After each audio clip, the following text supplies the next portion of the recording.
If you want to zoom in and out in DaVinci Resolve, whether that means zooming your clip for a clean cinematic effect or zooming your workspace so you can edit more comfortably, this tutorial will walk you through both methods step by step. Hi everyone, welcome back to the channel. In this video, I'm going to show you how to zoom in and out in DaVinci Resolve the easy way. And if this helps you save time while editing, make sure to hit that like button and subscribe for more simple software tutorials just like this. Let's jump right in. First, head over to the Edit page in DaVinci Resolve and select the clip you want to work on in your timeline. Once the clip is selected, look to the top right corner and click on the Inspector button. The Inspector is where DaVinci keeps the main transform controls for your clip, including position, rotation, cropping, and of course zoom. Now in the Inspector, make sure you're on the Video tab, then scroll down until you find the Transform section. Here you'll see the zoom setting.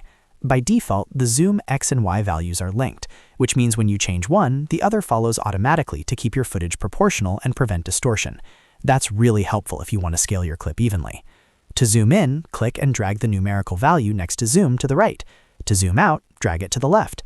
As you do this, you'll see the clip scale up or down in the viewer. This is one of the most important basic tools in DaVinci Resolve because it lets you frame your shots exactly the way you want. You can use it to crop out distractions, create a closer shot from a wider angle, or simply adjust a clip to fit better in your composition. If you want the zoom to animate over time, you can add keyframes.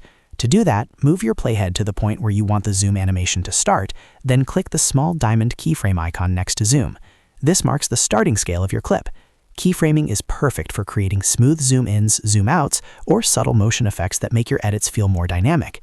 Next, move the playhead forward to the point where you want the zoom movement to end, then change the zoom value again to your final size. DaVinci Resolve will automatically create a second keyframe, and the software will animate the zoom between those 2 points. This gives you a smooth transition without needing any extra effects or complicated editing steps.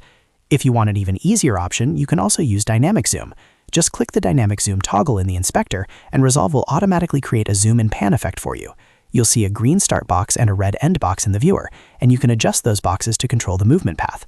This is great for quick cinematic motion without manually setting keyframes.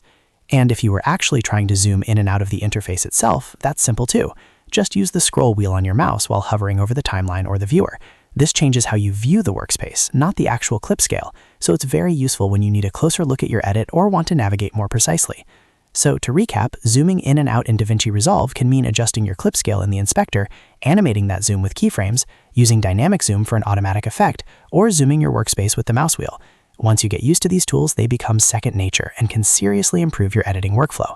If this video helped you out, please give it a thumbs up, subscribe to the channel, and turn on notifications so you never miss the next tutorial. Thanks for watching, and I'll see you in the next one.